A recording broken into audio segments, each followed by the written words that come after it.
Hoy tenemos una charla muy linda, al menos para mí, y sin más preámbulos, aprovecho para presentar y darle la bienvenida al sacerdote Martín. ¿Qué tal, Martín? ¿Cómo le va? Hola, buenas tardes. ¿Cómo andas, Nacho? Una alegría poder compartir esta tarde aquí. Bueno, bienvenidos. Muchas gracias por recibirnos, ¿podemos decir casi a tu casa? Sí, acá en mi casa. Siempre la parroquia es el lugar donde yo vivo, donde resido, y bueno, también es el lugar de encuentro de la comunidad, de varios grupos parroquiales, de la gente que viene a la. Así que es mi casa y también es una casa abierta, digamos, para el encuentro. Bien, el programa busca un poco el lado humano de los personajes, de los seres, y en este caso también queremos de la iglesia y de la Biblia. Hay mucho para hablar. Vos fuera de cámara me decías, es un mundo, es totalmente un mundo. Me parece que es realmente un mundo. Está bien, sí, es así. Así que es una alegría. Yo estoy convencido que la fe vivida humanamente es lo que planifica, que creemos en un Dios que ama la vida. Yo creo en un Dios que ama la vida, que ama a los hombres y que ha venido para darles plenitud, para hacernos más humanos, ¿no? Para encontrar ese camino que nos planifique. Entonces, si la fe no humaniza, no es una fe bien vivida, y bueno, estoy convencido que es una tareita, por supuesto, de desafíos, de peregrinar, y es una riqueza hermosa poder en ese caminar juntos, en ese encontrarnos, en ese humanizarnos, descubrir un Dios que es amigo, que es compañero de camino, que es nuestro no solo el que acompaña, sino el que favorece esa humanización de nuestra vida. Así que bueno, una alegría que podamos compartir esta charla en este programa tan lindo que hablan de la humanidad, porque creo que es el corazón de la fe, digamos, ¿no? Claro, un poco es eso. Sí. Antes de pasar a la iglesia, Martín, ¿dónde naciste? Yo nací en un pueblo de 1000 habitantes. En ese tiempo, cuando yo nací, creo que no éramos 1000 todavía. Quizás éramos 999 y yo llegué justo con el 1000, más o menos, aproximadamente. Se llama Huanchilla, está al sur de la provincia de Córdoba, cerquita de La Carlota, de La María y La Bulacia, ahí en un pueblo donde, bueno, crecemos juntos, donde no solo se crece en la casa, sino también en la calle, en la vereda, se comparte en un clima así de una familia más ampliada, primos, amigos, y bueno, como la vida de pueblo que también acá en Montemaíz se tiene, que es muy bonita, ¿no? Donde vos crecemos y estamos en la casa de uno de los amigos de otro, la escuela al frente, el jardincito también. Entonces era un espacio realmente donde se compartía mucho la vida social, la amistad, con todas las aventuras que eso tiene, ¿no? Así que mirá qué bien. Ya arrancamos contando un poquito de ese niño que después fue a la secundaria, y me interesa saber cómo es o cuándo fue que decidiste, wow, yo quiero ser sacerdote. Está bien. ¿Cómo se le viene a una persona? Sí, creo que la vocación que decimos nosotros, este sentir, este gusto por ser sacerdote, está siempre como grabado en el corazón. Desde la mirada de la fe, decís, bueno, creo que Dios me estaba llamando desde siempre a esto tan bonito, que yo lo fui descubriendo. Cuando tenía 11 años, me acuerdo que había algunas actividades. ¿A los 11 ya? A los 11 años tuve así como una experiencia de decir, había la novena del pueblo, mis padres iban ahí a la novena, no hay sacerdote en el pueblo, o sea que no tenía un contacto yo con un sacerdote, ni de la familia mía tampoco, pero cuando había una novena patronal, participaba, y había un grupo de jóvenes, se hizo como una misión que se llama, vinieron un grupo de jóvenes que visitaban las casas, que hacían encuentro con niños, con jóvenes, y yo sentía ahí, qué lindo esto, me encantaría hacer esto. A los 11, que yo después me acuerdo de ese hecho, que ahí ya sentí como algo que se encendió dentro del corazón. Después con los amigos, y seguí mi vida, noviazgo, secundario, salidas, trabajé en la radio, trabajé en varias cosas. En el verano hacíamos algunos trabajitos para poder salir con los amigos, y bueno, una vida joven normal. Me cargan siempre en el pueblo y dicen, uy, ¿qué era medio? Andábamos con los otros amigos, digamos. Éramos de jóvenes, con todas las cosas de los jóvenes. Por ahí hacíamos le tocábamos timbre a alguna señora, algunas cositas, algunas travesuras también. Y que creo que eso fue el valor esto de lo humano, de la amistad, el compartir de experiencias lindas, también tristes, que transitándola en ese clima con otros, ¿no? Así que bueno, fue así que seguí mi vida joven hasta que llegó el tiempo del último año de secundario, donde había el planteo en julio. Yo para mi familia iba a estudiar a Córdoba, mi hermana ya estaba estudiando, le había dicho que iba a estudiar ingeniería en computación o en sistemas, no me acuerdo en ese tiempo, y interiormente yo ya sabía que quería ser sacerdote, pero no lo podía decir en el contexto, por miedo, porque qué iban a decir mis papás. Así que pensabas que tus viejos iban a decir algo. Iban a decir algo, entonces bueno, que a lo mejor es algo tan distinto que pensó mi papá. Se los cuento en noviembre. Ya tenía todo preparado para ir a Córdoba y en noviembre les digo a mi papá, le digo a mi mamá, en la misa, fue muy gracioso. Estaban los dos. Muy gracioso porque le digo, bueno, papá, mamá, una vez pensé en ser sacerdote, le digo. Una vez pensé, hace un tiempo que pensaba en pasado, pensaba en ser sacerdote. ¿Cómo? Dice papá, no. Mi mamá dice, no. No, pero ahora no, le digo, ahora no me animaba. Se la tiraste así como por arriba. Y al otro día, un amigo que me dice, che, te noto así como pensativo, ¿qué estás viviendo algo? Sí, y le cuento. Y este amigo, le cuenta todo, como viste, en el clima del secundario, le cuenta a los otros amigos, y bueno, cuando salgo del secundario les tengo que hablar a mis papás, y les cuento, les digo que sí, que estaba decidido, que... Entonces mi papá tenía este miedo de decir, bueno, con 18 años si estaba tomando una decisión importante en la vida, que me diera cuenta que estaba renunciando a una familia, que a ser papá, a todo lo que implicaba. Yo le decía, sí, entiendo, pero yo siento que esta es mi vocación. No sé bien cómo lo voy a llevar adelante, no sabía en ese tiempo, pero sí sabía que Dios me invitaba a eso, que me hacía muy feliz, la poca experiencia que había sentido en esos ámbitos me hacía bien, me sentía bien y sabía que tenía que hacerlo, era como una decisión interior. Y mi mamá me despertaba todas las mañanas, llorando a las 10 de la mañana, nosotros teníamos secundario a la tarde, a las 10, 9 y media, 10 de la mañana, es cierto que vas a ir al seminario, es cierto que te vas a hacer sacerdote, llorando, y yo decía, sí, mamá, sí, es cierto, y seguía durmiendo. Entonces, bueno, fue una experiencia así, un proceso que tuvieron que hacer ellos. Como yo lo hice interiormente y lo comuniqué, ellos también. Y después, al verme contento en el seminario, yo ya ahí hago un encuentro en el seminario para ver si realmente era, para discernir mejor. Y sí, termino decidiendo, entro al seminario, me ven contento. Y después, bueno, tuvieron todo el camino de formación, gracias a Dios me acompañaron y estaban más contentos que yo, chochos, sí. Así que bueno, fue muy lindo. ¿Dónde hiciste el seminario? El seminario en Río Cuarto. Es el seminario que hoy en día casi todo Córdoba, menos la capital de Córdoba, la diócesis de Córdoba, el arzobispado de Córdoba, casi todos los seminaristas están yendo a Río Cuarto. Es un seminario que se abarca varias diócesis, casi toda la región de Córdoba, San Luis, La Pampa y también... En algún momento habían venido chicos de la Patagonia en alguna parte del proceso. Ahí empecé la formación, en el seminario Río Cuarto. ¿Es un lugar donde vos vas y estudiás tipo internado?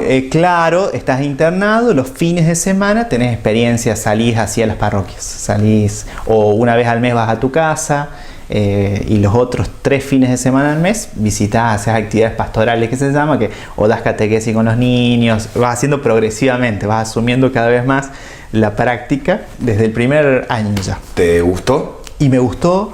Éramos 13 compañeros que también veníamos en la misma. Yo pensé que era el único que sentía esto de que quería ser sacerdote en un contexto donde había otros que no, era como algo distinto. Claro. Y encontrar otros amigos, otros compañeros de camino que sentían lo mismo, que fueron discerniendo, porque ahí cada día era discernimiento, cada año te preguntaban si estabas seguro, si era libre, que vos tenías que ser responsable.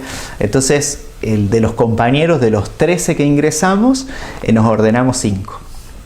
Bien. Así que llegamos al camino. Bajas. Son, claro, un 70%. Bien, porque van haciendo, claro, el segundo año ya había dos compañeros que soy muy amigos, que se casaron, ahora tienen chicos, siempre nos encontramos, ya discernieron que no. Y así, y va el caminito es, los primeros 4 años es más lo humano, la psicología, filosofía, todas las ciencias humanas. Y los últimos 4 ya específicamente a lo teológico, bíblico, a lo pastoral, al servicio, como ir formando. 8 años de formación. Son 8 años de formación y 2 años de experiencia, como las prácticas Claro, en las donde iglesias. ya estás viviendo en un pueblo, en una parroquia, con un sacerdote y acompañando. Así que hice, sí, ahí en el seminario y bueno, me ordené sacerdote en el 2004. 2004. Sé que va a ser casi 20 años. 20 años. Sí, ya. ¿Cómo la llevas? ¿Te gusta Bien, ser bien. sacerdote? Me gusta, por supuesto que tiene maduraciones y las maduraciones son ciertas crisis donde uno va, primero es como el ideal, ¿no? Es decir, bueno, de aquello que uno sueña, que se llama Claro. el idealismo propio de la juventud y que está bueno porque te hace caminar, te hace formar. Después te das cuenta que ese ideal lo tenés que ir viviendo desde el propio compromiso, que hay límites, que hay condicionamientos, que uno tiene que aprender, Claro. que no podés hacerlo todo, que lo vas haciendo a tu manera, que vas intentándolo. Entonces es un caminito, un proceso. Después del ideal hay como Sí, una frustración y un claro, reacomodo de sí, ideas. un realismo de la propia Claro. realidad y que y mucho trabajo también hacia adentro, hacia el corazón, hacia lo emocional, hacia lo humano, por supuesto, y también en lo práctico de la pastoral, cómo acompañar, cómo escuchar, cómo dar una catequesis, cómo dar una misa, todo ese aprendizaje que vas dando. Pero yo, gracias a Dios, toda esa crisis que tuve al inicio, que fue como un discernir y decirle a Dios que sí, que sentía que ser sacerdote, y yo libremente le dije sí, lo asumo, lo acepto, que fue en el último año de secundario. Después ya no, estuve muy decidido, nunca entré dudas. No tuve dudas, simplemente es crecimiento, ¿no? Es decir, bueno, de etapas, de etapas de la vida que uno va viviendo de distintas maneras. El sacerdocio. Hoy me encuentro en una etapa muy serena, digamos, donde decir, bueno, gracias a Dios, intento vivirlo con alegría, desde la alegría de sentir que uno se brinda y brinda lo mejor y que uno lleva como un tesoro, una herramienta que hace bien. Entonces uno estoy convencido de eso, digamos que saldrán bien, saldrán mejor, a veces lo podré hacer más, menos, claro. Pero yo estoy convencido que ofrezco algo que hace bien, que es ese encuentro con Dios, que da vida, que ayuda, o ese espacio de escucha, de acompañamiento. Así que bueno, eso me hace feliz, ¿no? Eso es lo que yo entiendo que es como dar fruto, ser fructífero en la vida, que es mucho más allá, mucho más hondo que el éxito. Claro. Que es sentir que tu vida es valiosa y que ofreces lo mejor a los demás y que eso es más allá de los resultados, ¿no? Que eso sería como el éxito y que hace bien y que no solo es dar a los otros, sino que también es algo que me hace bien vivir esta misión, ¿no? Esta vocación me hace crecer, me hace madurar y ¿Lo sentís como un trabajo o ya está instalado en tu personaje? No, yo creo que es identidad, ¿no? Pero eso también la vida te lo va dando. Al principio es como que uno está como diciendo, bueno, en lo práctico tengo que aprender a hacer esto, cómo me paro, cómo hablo, cómo digo, claro. Uno está más pendiente de esa práctica y seguro que lo vivís con mucha alegría cuando descubrís lo bien que le hace la gente, cuando compartís cosas lindas con los demás.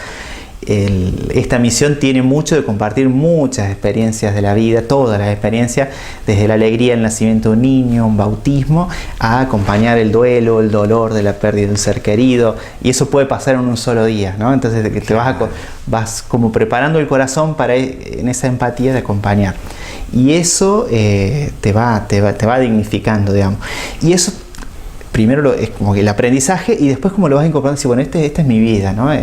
No es que me saco el traje de sacerdote cuando paso la puerta de mi casa, lo dejo colgadito y digo, ahora sí, ¿no? Sí que hay momentos donde el día puede ser intenso y uno se sienta y dice, bueno, hoy ha sido intenso, descanso. Y que trato, también eso me parece que te lo da la vida, la experiencia de la vida, del tiempo, de la edad. Intento, porque eso es un camino continuo de integración, que no es una cosa fija, sino que yo creo que es el equilibrio del bote, ¿no? Que uno va buscando ese equilibrio, que el tiempo entre actividad, espiritualidad y descanso, ¿no? Entre actividad, entre servicio, te entregas a los demás, entre descanso, descansar bien, tratar de descansar bien, y espiritualidad, un espacio para escucharse, para encontrarse, para leer, para rezar. Entonces ese equilibrio un signo de madurez y que uno lo busca, y a veces se da más fácil, hay momentos y etapas de la vida donde hay que buscarlo más, a veces mucha actividad y tratar de buscar más descanso, a veces tratas de incorporar más actividad cuando está más tranquila la realidad. Pero bueno, ese equilibrio yo creo que es clave, me ha hecho mucho bien y es lo que intento vivir, digamos, ¿no? Para vivir el sacerdocio como vocación y como que no sea un formalismo, que no sea un funcionario religioso. Claro. Es como que hay dos partes de la iglesia, una que es más jerárquica y otra que es más de base, que es más humana. Claro, y bueno, y lo que se trata hoy es que gracias a Dios, yo lo valoro muchísimo al Papa Francisco, ha tratado de humanizar las estructuras, ¿no? Esto de... Y generó mucha controversia con esa Claro, actitud, porque siempre cuando hay los cambios, ya a cualquiera, nosotros dicen que psicológicamente tendemos a una cierta estabilidad, a resistir a los cambios, ¿no? Entonces también como sociedad y como cuerpo, como iglesia, como grupos, como institución, siempre los cambios generan como una actitud defensiva. Pues gracias a Dios hay cierta madurez, o en la mayoría, que permiten que se puedan dar los cambios, ¿no? Que no solo es que se dicen, se proclaman y después no se generan. Y en este tiempo, bueno, se trata de humanizar el poder como servicio, las estructuras de la curia que se han simplificado y se han transformado en lugares de actividades que se dediquen a una actividad concreta para el servicio, sea la caridad, sea la educación, sea que estén en movimiento para el servicio de los demás. Claro, y el sueño es que la institución, la estructura, sea una carpa un hospital de campaña. Yo no me imagino la carpa ahí en medio, dice, bueno, que sea capaz de acompañar a la humanidad, que a veces viene herida, que viene de conflictos, y que sea capaz de sanar las heridas del lugar de encuentro. O sea, que esté ahí al borde de las realidades, donde más se lo necesite. Dándole un poco de utilidad a este concepto que me mencionabas antes fuera de cámara, de la palabra cura.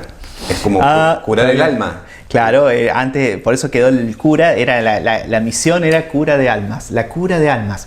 Hoy se llama la caridad pastoral. O sea, es la misma, es curar el alma, es como por ahí se toma como si fuera el alma como algo, una parte del hombre. Hoy dices, no, es acompañar la integralidad de la vida, toda la vida. Ha sido creado un Dios que ama todas las cosas, y todas las realidades pueden ser instrumentos de belleza y de hermosura, de dignidad humana. Por eso la cultura, el arte, la música, todos los ámbitos pueden ser acompañados. Entonces la tarea, aunque es específica, es decir, bueno, poder celebrar lo sagrado, poder llevar la palabra de Dios, una palabra de aliento, pero bueno, también poder ser, por eso es la caridad pastoral, digamos, ¿no? El amor que acompaña en todas las necesidades que vayan surgiendo. Claro. Antes era la cura de almas y se centraba más a los sacramentos y a las cosas que curaban el alma, como lo específico. Pero quedó la palabra cura. Quedó la palabra cura. Bueno, yo tengo una médica, una hermana que es médica. Ahí va. Así es mejor. Y entonces ella, bueno, nos hacemos la broma. Yo curo el cuerpo, vos curás el alma. Claro, qué lindo. Así que quedó ahí la cura de alma. Claro. Pero bueno, creo que hoy se ve con mayor profundidad o mayor integralidad que, bueno, toda la tarea es acompañar todas las realidades, ¿no? De niño, vos sabés que recibí, creo que todos, una cierta información de la iglesia que con el tiempo fui creciendo, me llegó otra un poco más oscura, no tan linda, y en principio me generó como cierto rechazo, me generó dolor, me generó como ese decir, yo con esta institución no quiero saber nada. Después, ya de más grande, teniendo un hijo, pasando los 30, digo, bueno. Me parece que si esto es tan grande y si llegó a tantos lugares en el mundo, algo hay, acá hay algo. Está bien. Y como empecé a chusmear un poquito Está bien. de la historia de la iglesia, lo que más o menos capté es que se empieza a formar a través de la narrativa, que narrar y narrarnos es de lo más importante que tenemos como existencia, y que simplemente como mensaje era ser un poco mejor como sociedad, transmitir esta idea de ser colaboradores o colaborativos en comunidad. Y no sé, no mucho más, y por ahí me gustaría que vos me cuentes un poquito cómo es la historia que transmite, al menos desde... Sí, desde la experiencia, de cómo lo vivo. Digo, hay una experiencia, yo siempre me gusta la imagen de los vitrós. Los vitrós son esas hermosas obras de arte de las catedrales, que son esos vidrios de colores que forman imágenes, y uno se asoma y con la luz del sol es una belleza, ¿no? Están imágenes de los santos o de la vida de Jesús o algunos ángeles, y más allá de la imagen que tiene, los colores que transmiten el vidrio de distintos colores es una belleza. Pero el vitró vos lo ves de afuera, digamos, y es una mezcla de vidrios oscuros y de plomo que están pegados. No tiene la luz, ¿no? Las dos realidades son la humanidad, la iglesia son hombres, y los hombres somos santos y pecadores, necesitados de crecimiento, de volver a empezar, de aprender, y hombres que han recibido el mensaje de la fe o el mensaje de Jesús, que es de la fraternidad, del amor al otro, de la misericordia, del amor a Dios y del otro, que no se pueden separar, pero que se ha recibido de acuerdo a una cultura. Entonces, en cada época, cada cultura que recibió ese mensaje del Evangelio, podemos decir, o de la fe, o del mensaje de Jesús, lo ha vivido a su modo, a su estilo, con los valores de esa cultura, y que ha desarrollado a lo mejor algo del Evangelio propio, a su estilo, con su manera de relacionarse, que se transforma en el arte, en la manera de rezar, en la manera de celebrar los sacramentos, que cada cultura ha tenido su modo, su manera. Y sus sombras, ¿no? Sus cosas que no han sido comprendidas adecuadamente, violencias, esclavitud, faltas de justicia o incoherencia entre lo que se decía y lo que se hacía. Entonces, como que en toda la historia ha habido la belleza, la luz que ha iluminado esas realidades, esa cultura, y han podido vivir el Evangelio y los ha humanizado. Y también porque Dios respeta la libertad y respeta a cada cultura, no la elimina, no la borra, sino que la suscita y ayuda a que crezca, con cosas que han sido como nosotros decimos también, como hay un momento que es como el jardincito de infante, digamos, la iglesia tenía mucho por aprender y tenía muchos errores y tuvo que madurar y sigue madurando y creciendo. Pero a mí me encanta ver eso, que cada cultura recibe la fe, la vive y la expresa, o el Evangelio, o la palabra de Dios, la recibe y la expresa desde su propio estilo de vida, con sus luces y sus sombras. Así como cada persona, voy a decir, todos creemos o tenemos fe, o más o menos fe, o todas las personas quieren ser buenas, de buena voluntad, pero cada uno es único, es irrepetible y tiene su colorcito y su vida. En una época es como que era muy uniforme, se planteaba una manera de vivir la fe muy romana, muy decir, bueno, todos tienen que ser de esta manera, con estos valores, con este colorcito, y repetir este catecismo. Y el que no es, acá tenemos la Inquisición. Claro, la Inquisición, el juicio, o una así. Y hoy se ha valorado, siempre se ha valorado, pero hoy se ha explicitado muchísimo más que la fe está llamada a iluminar esa cultura, y que cada cultura incluso hace comprender algo de la palabra de Dios que no lo tiene. Vos vas a Brasil y vas a ver en la celebración de una misa, por ejemplo, bailes, música. Ni que decir en África. En África dice que las misas duran 4 horas y están 4 horas bailando, como lo ven en las tribunas de fútbol a los africanos que bailan. Las celebraciones son así. Y vos decís, bueno, es la misma fe o el mismo evangelio, pero que se ha vivido con una cultura propia. Entonces, hoy se dice de la iglesia que tiene que ser diversa, que tiene que ser la unidad en la caridad, en el amor, en el mismo Dios, digamos, pero la diversidad, por eso le gusta la imagen del poliedro, también para la sociedad, pero también para la iglesia, al Papa Francisco. El poliedro es que todos los lados son distintos, ¿no? Y hacen una comunión, pero donde cada uno permanece con su identidad diversa.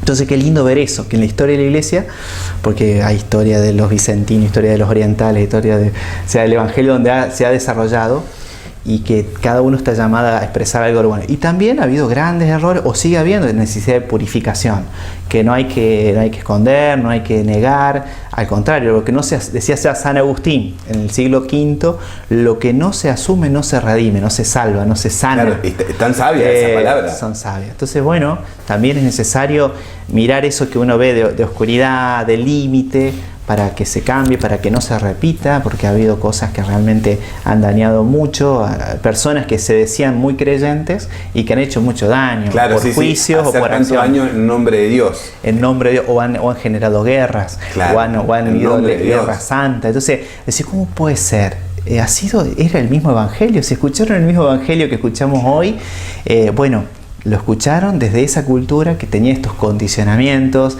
estos límites, intentaron vivir la fe. A lo mejor tuvieron cosas valiosas, expresiones de amor, de caridad, se jugaban la vida, ayudaban, pero también tenían esos límites. Entonces, bueno, es larga la historia de la iglesia. Es muy larga. Pero me gusta desde esa perspectiva de una fe que se va encarnando en cada cultura, asumiendo los valores y los límites de esa cultura y haciendo brillar.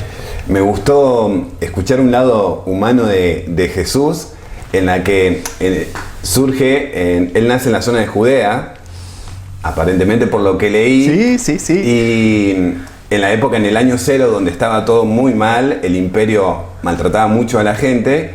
Y bueno, nace un chabón como cualquiera, hijo de laburantes, y en sus últimos 3 años, él empieza a predicar buenas acciones. Empieza a decir, che, nos estamos muriendo de hambre, organicémonos, vivamos un poco mejor, creamos en comunidad, vivamos en comunidad y pensemos o notemos que estos señores que nos gobiernan nos están maltratando.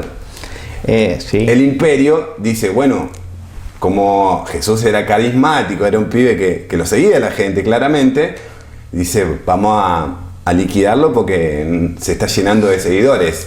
Así como en Instagram o Twitter que alguien se llena de seguidores, más o menos entendí que a Jesús le pasa eso, lo matan, lo crucifican, pensando que iba a ser una solución.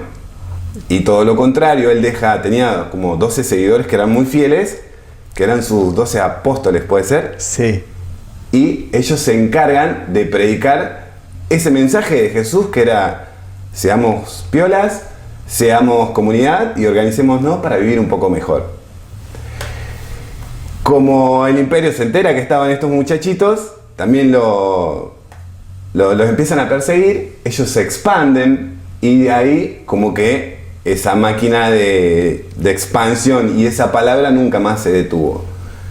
Me encanta, a mí esa narración me fascina. Me encanta saber que Jesús era un pibe que quería un mundo mejor y que lo quería tanto que de alguna forma lo logró con sus cosas buenas y sus cosas malas y su variación del mensaje que intentó dar.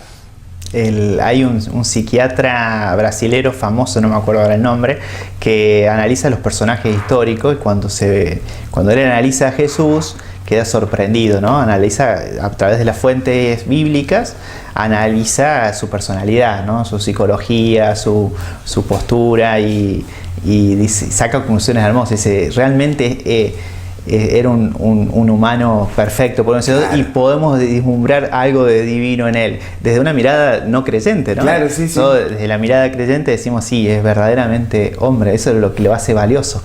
Y podemos descubrir el rostro de Dios en ese rostro compasivo de este humano, de este Jesús, que hijo de un carpintero, que nació, claro. Hoy se lo data 4 años antes del año 0, porque la datación de esa época, claro, no era muy precisa, y que vivió ahí en ese contexto, también frente a las autoridades judías. Él es un judío marginal, saben ya decirlo algunos estudiosos de la Biblia, un judío que interpreta esta tradición, ¿no? Esta narración del Dios que se compromete con un pueblo para dignificarlo, para ayudarlo a crecer, a ser cada vez más unido, con una misión de llevar esa luz a todos los pueblos. Él interpreta ese mensaje judío y lo lleva a su plenitud en su mensaje, en su escuela, que es, y ahí surge el cristianismo. El cristianismo, por eso decimos, los judíos son los hermanos mayores. Los hermanos mayores de Cristian Imeler fue un judío que interpreta plenamente ese mensaje, sobre todo de misericordia, de un Dios misericordioso, que él dice no solo es el Padre, como el Señor, como el que va delante de los ejércitos, que por ahí se veía eso en el Antiguo Testamento, sino como dice, como decían ya varios judíos del Antiguo, los profetas, un Dios misericordioso, ¿no? Y que su misericordia es capaz de renovar nuestro corazón y ayudarnos a vivir humanamente y con misericordia hacia los demás.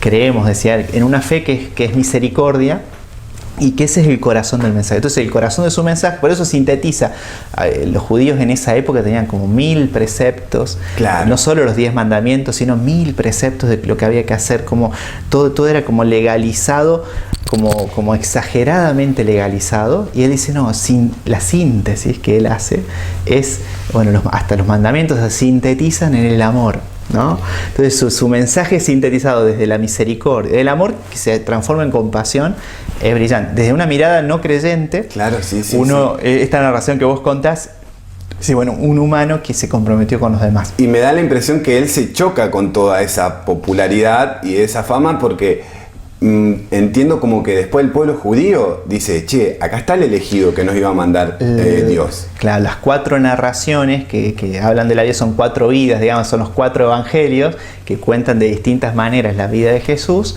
nos permiten descubrir que el pueblo judío es el que lo crucifica. En realidad, las autoridades judías, ¿no?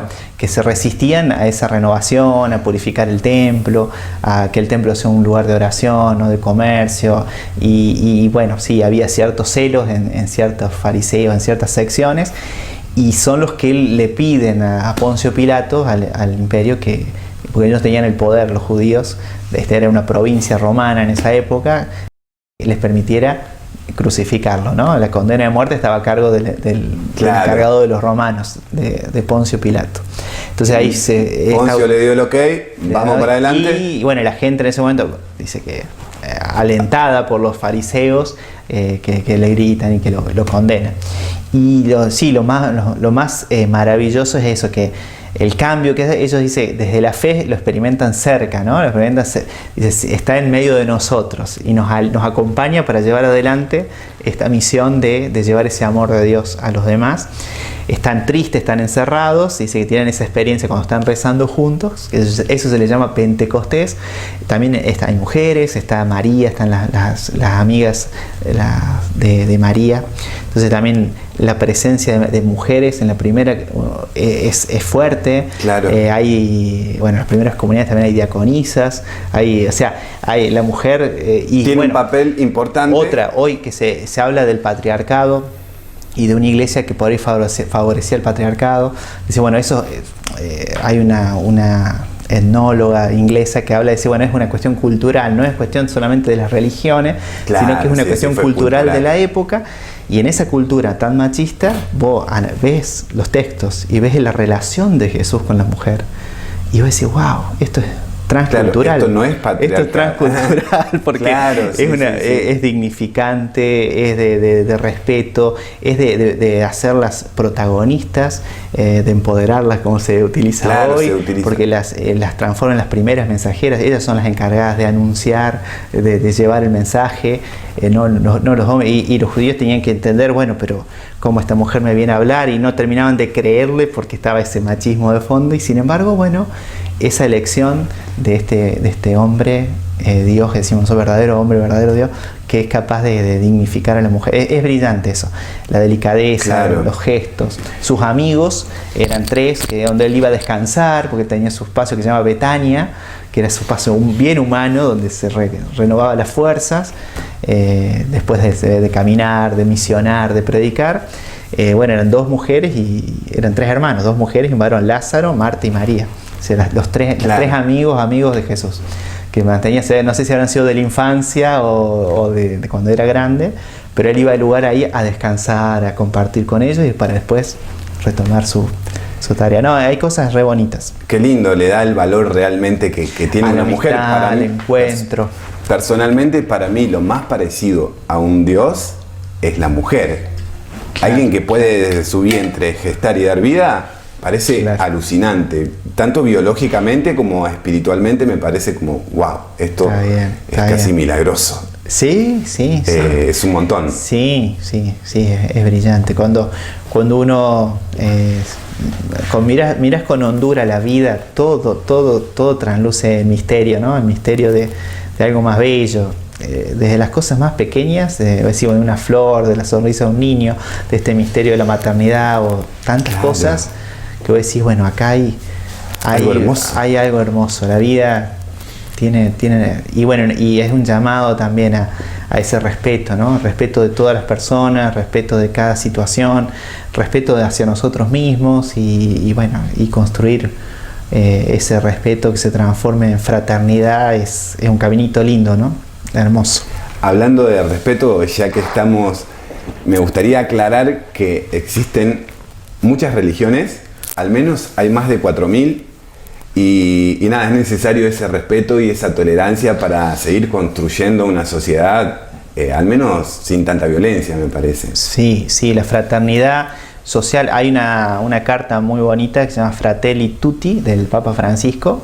Es larguita, hay que animarse a leerla, digamos, pero surgió después de un encuentro entre un islámico, un musulmán, un judío y el Papa, donde hacen una declaración conjunta de decir, bueno, y creo que hay otras iglesias también evangélicas. Claro. Esas tres representan el 75% de la población. Está bien. Que es casi el total de los creyentes, digamos. Sí, y son las que más enemistadas están entre sí. Claro, y eso se han generado lazos y puentes muy lindos, digamos, como en todas las religiones, así como nosotros en el cristianismo, en sentido amplio, no solo católico, en todos los cristianismos hay tendencias, hay diversidad, y hay dentro de cada familia religiosa tendencias más fundamentalistas de defensa, de autodefensa, y otros más abiertos, más dialogales.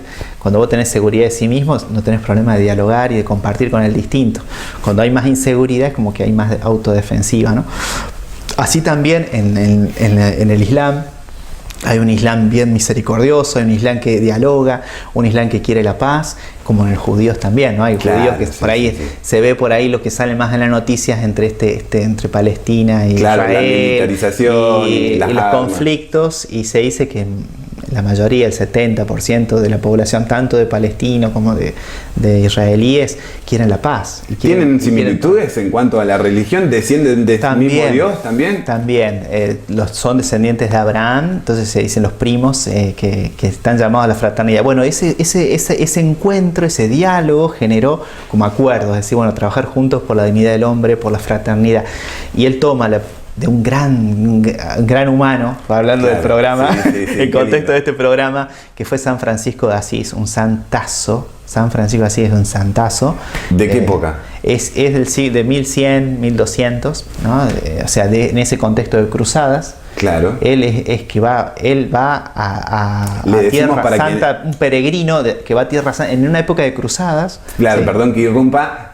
Cruzadas, por ahí, para quienes no saben, era imponer un poco... Era una guerra santa entre el Islam, era por Tierra Santa. Cuando el Islam conquista las tierras de Jesús, están muchos años ahí, en una época los reyes cristianos de Europa dicen, no, tenemos que reconquistar las tierras que eran de Jesús, que ahí nació nuestro... Pero no podemos llamarle guerra, tenemos que decirle cruzada. Eran cruzadas, sí, guerra santa, eran las cruzadas porque era con la cruz por eso, al frente, la cruz en nombre de Dios. Y sería la media lunada desde el parte de vista del musulmán, porque tenía las banderas de la media luna y la bandera de la cruz. Bueno, fueron grandes, decir, como sociedades bélicas, y en una época también donde la violencia estaba como arraigada, era un límite, podemos decir, un condicionamiento. A través de la violencia quieren recuperar la tierra de Jesús. Y este santito, este joven, este mendigo, va a peregrinar a la Tierra Santa y es capaz de atravesar las líneas de los musulmanes, y va a hablar con el sultán, y se queda maravillado el sultán, y generó un diálogo que hasta el día de hoy los musulmanes lo respetan a los franciscanos, a los descendientes de San Francisco, que son los franciscanos, los padres franciscanos, que están en Tierra Santa, porque siguen teniendo esa imagen de alguien que fue San Francisco hace 1000 años. Mirá Imagínate lindo, cómo deja hermoso. su huella, Claro. que es capaz de dialogar y que a través de la paz quería resolver el conflicto. Logra un conflicto que son los cruzados que no lo aceptan. Cuando el sultán les pide la paz, dice que bueno, que le va a generar la paz y creen que es de habilidad, entonces lo quieren atacar al sultán y pierden. Los cruzados del sultán era muy fuerte. Bueno, la cuestión es que Fratelli Tutti es la expresión de Francisco de Asís en esa Edad Media, en esa época de guerra, una fraternidad social, todos hermanos. Todos hermanos. Y él decía la creación, tenía una comunión con la creación, hermano sol, hermana luna, y así con todo, con la creación, con todos los pueblos, con todas las religiones. Se tomó esa frase, Fratelli Tutti, y dice, bueno, es un desafío hoy. En un mundo tan bélico, que volvemos a tener un mundo tan loco, tan deshumano, bueno, la religión tiene una misión muy importante, que es construir fraternidad. Entonces, bueno, entre las religiones. Así que bueno, y hay cosas, puntos comunes, hay ideas comunes. Claro, están trabajando juntos y eso es un paso re importante. Sí, está por buenísimo. supuesto que después hay como todo, es tan diverso, hay 3.000 millones de personas, Claro. entonces cada uno lo vive, algunos lo entenderán más. Sigue siendo hoy también un desafío comprender mejor y más humanamente el mensaje de Jesús. ¿El de Jesús o del de cada religión? Sí, y me encantó la charlita, cómo venimos. Hicimos un repaso de historia hermoso. Me falta charlar de la Biblia, que nada, también me decías, es un mundo, podemos estar días y días hablando, Sí, pero bueno, sí. El hecho de que al día de hoy no se tiene muy en claro la autoría, y estoy seguro que mucha gente piensa que la escribió Dios y que no fueron humanos los que pusieron su puño y su letra. Sí. Está bien. Sí, de todo lo que podríamos llegar a hablar del mundo bíblico, de este mundo que es una biblioteca, porque la palabra Biblia es biblioteca, claro. Es una biblioteca donde yo me acerco y tengo libros así como en una biblioteca, un libro de poesía, un libro de historia, un libro de otro género literario, de crónicas, de profecías. Entonces, bueno, es un mundo y que está escrito en 1000 años y que está escrito por personas, por humanos, inspirados por Dios. Entonces, cada hombre, cada humano, cada persona, se le llama a los agiógrafos, es decir, el escritor santo, ha relatado la historia que a lo mejor se transmitía de boca en boca, oralmente, y lo ha puesto por escrito, o ha tenido una experiencia de Dios y ha escrito esa experiencia de Dios, o ha escrito una oración, una poesía, un canto, porque los salmos, en el medio hay unos salmos que son cantos, y vos los lees y están hechos para ser cantados. O sea, cada librito de la Biblia tiene una manera de que se escribió, un objetivo. Entonces es muy bonito. Cuando uno está triste, cuando uno está... Bueno, seguramente andá a los salmos de la Biblia y vas a encontrar un canto, una oración, o es poesía también, que te va a alegrar, que te va a animar. Para cada etapa de la vida hay como un cantito, un salmo para eso. Son 150. Y después, bueno, va relatando. Nosotros hoy lo miramos como cristianos. La Biblia la leemos desde el cristianismo, digamos. Lo vemos como un camino pedagógico de Dios. De a poquito fueron comprendiendo cómo era Dios. Primero decían, bueno, un Dios que se compromete con su pueblo, que lo libera de la esclavitud, que lo hace crecer, pero bueno, por ahí lo veían, esa imagen de Dios era desde su propia cultura del Antiguo Testamento, un poco bélico, claro, un poco así como castigador, un poco castigador, o que era solamente para ese pueblo y no para los otros, y progresivamente van comprendiendo que no, era una salvación, una vida, un mensaje de fraternidad para todos los pueblos, para todos los expresiones como luz de las naciones, y ese pueblo que se dice pueblo de Dios, que también es pecador, que comete violencia, que comete guerra y que está llamado a la conversión. Entonces aparecen los profetas, que también son estos enviados de Dios que lo invitan a seguir el camino de Dios, a seguir los caminos, los mandamientos, y al final el Nuevo Testamento, que es con la llegada de Jesús, es la plenitud de ese mensaje, ¿no? Es como si estuviera en el jardín, en el primario, y después llega vas avanzando y llega el Nuevo Testamento, que es esa interpretación hermosa que hace Jesús de este mensaje de Dios. Y dice, no, Dios es Padre de todos, y la síntesis de los mandamientos es el mandamiento del amor. Síntesis, ¿no? Claro. Pero lo lindo es cómo Dios inspira a cada escritor. ¿Cuántos libros contiene la Biblia? 74 más o menos. Más o menos. Hay ciertas tradiciones religiosas que hay 4, 5, 6 libros que están en griego, que son posteriores, son traducciones posteriores, que no lo aceptan dentro del canon. Y la Biblia católica, esos se aceptan como parte del canon, del Antiguo Testamento. Claro. Pero es una variación entre 74 y 76 libros. Y 23 en el Nuevo Testamento, si estoy recordando bien, ¿no? Pero por ahí, 21, 23, y son 4 evangelios de la vida de Jesús, y después están las cartas de San Pablo, que son las primeras cartas que se decían, estas primeras comunidades cristianas que se escriben, que los referentes, los apóstoles Pablo, le escriben a las comunidades que están más lejos, entonces se mantienen esos escritos de las cartas.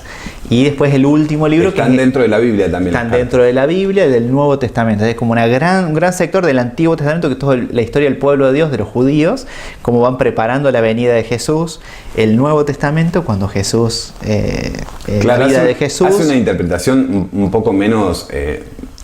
más profunda, no es, en algún momento se había interpretado algunos, ahí en el siglo II, siglo III, un hombre, Marción, que quería entender la Biblia, entendió como que eran dos dioses, el Dios castigador del Antiguo Testamento y el Dios misericordioso. Claro. Cuando vos lees bien el Antiguo Testamento, es un pueblo que va entendiendo progresivamente que Dios es misericordioso. O sea, están inspirados por Dios, pero Dios no elimina la libertad, ni elimina el modo y el estilo de cada cultura, de cada escritor. Entonces cada escritor escribe con su experiencia, con su manera, con sus sentimientos, con su manera de mirar la vida.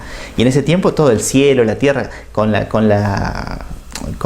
mirada que tenían de la creación, de las estrellas, del cielo, como ellos lo imaginaban en esa época, digamos, ¿no? Entonces ellos escriben con todo ese saber. Y nosotros creemos la inspiración es esa iluminación interior para decir algo de Dios adecuadamente. Entonces, cuando vos lees la Biblia, tenés que interpretar lo que es propio de esa cultura, que a lo mejor ya es propio de esa cultura, ya es de ellos. de un mensaje que es para todos. Si hay un corazón, un mensaje, una belleza, un tesoro que tiene ese pedacito, ese texto, cuando lees ese texto de la Biblia, saber qué género es, si es una poesía, si es un relato, si es un texto de una historia, ayuda para entender mejor. Después vos tratás de descubrir, bueno, este escritor sagrado escribió en un contexto, en un momento, en un momento concreto. Y hay algo de Dios, hay un mensaje luminoso que nos sirve para todos los hombres y para todas las épocas. Entonces ese discernimiento, esa se llama hermenéutica. La hermenéutica es el arte de interpretar bien un texto. Tiene en cuenta todo eso, ¿no? ¿Qué dice el texto y qué me dice hoy a mí? ¿No? Y cómo eso me da vida, me humaniza, claro. Me ayuda a vivir mejor la fe. Hermoso. Pero no es un dictado, sino que cada inspirador, cada autor inspirado escribió desde su cultura y su vida, pero sí hay un mensaje de Dios en esa época para todos los hombres. Esa es la belleza de la Biblia. ¿Qué se le viene hacia la cabeza a Martín? ¿Qué es lo que hemos podido compartir? Me parece esto, ¿no? El deseo es que podamos ser personas cada día más humanas en el contexto, y que podamos convencernos que la fe, que tiene este dinamismo de la caridad, que tiene este encuentro con Dios que nos ama y que busca que seamos cada vez más unidos entre nosotros, nos lleve y nos comprometa a construir un mundo de hermanos, una fraternidad concreta y real, ¿no? Que seamos nosotros puente, que seamos capaces de tener apertura y empatía hacia todos. Así que bueno, mi sueño es eso, que en mi metro cuadrado y en el lugar donde yo me vivo, en mis ambientes, pueda realmente llevar mis convicciones de fe y transformarlas en servicio a la fraternidad y en encuentros humanos y en encuentros de empatía hacia todos.